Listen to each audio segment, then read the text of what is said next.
দুয়ারে কড়া নাড়ছে বিটিআর নির্বাচন। ক্ষমতা দখলের লক্ষ্যে জোরদার প্রচারে নেমেছে রাজনৈতিক দলগুলো। ব্যাপক প্রচারে ব্যস্ত শাসক এবং বিরোধীরা। গোসাইগাঁওয়ের বাবুবিলে কংগ্রেসের নির্বাচনী প্রচার অভিযান। গুমা কেন্দ্রের কংগ্রেস প্রার্থী আবু বক্কর আলীর পক্ষে প্রচারে গৌরব গগৈ। প্রদেশ কংগ্রেস সভাপতি গৌরব গগৈ ছাড়াও ধুবড়ীর সাংসদ রাকিবুল হোসেন, বিধায়ক এ.কে রশিদ, সোবাহান আলী সরকার সহ কংগ্রেসের নেতাকর্মীরাও উপস্থিত ছিলেন সেই জনসভায়। গৌরব বলেন, বিজেপি অত্যাচারী দল, উন্নয়ন করতে না পারলে তাদের পদত্যাগ করাই ভালো। কংগ্রেস সরকার গঠন করবে।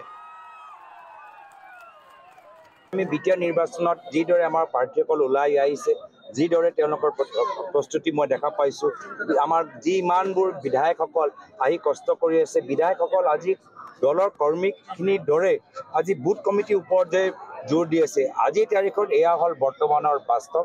আৰু আজিৰ তাৰিখত বিটিআৰ নিৰ্বাচনত কংগ্ৰেছ দল যিদৰে আগবাঢ়ি গৈছে, ভাবাতকৈ ভাল ফলাফল আপোনালোকে পৰৱৰ্তী দিনত দেখা পাব।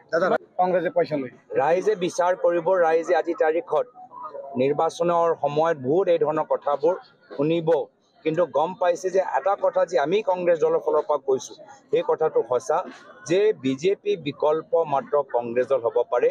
UPPL, BPF আজিৰ তাৰিখত বিজেপি অহংকাৰী, অত্যাচাৰী শাসনৰ বিৰুদ্ধে যিদৰে সৰব হ'ব লাগিছিল, সৰব হোৱা নাই। ট্ৰাইবেল মানুহ, নন ট্ৰাইবেল মানুহ সকলোকে বিজেপি হিমন্ত বিশ্ব শৰ্মা ডাঙৰীয়া অন্যায় কৰিছে, অত্যাচাৰ কৰিছে। কিন্তু আজি স্থানীয় নেতৃত্বই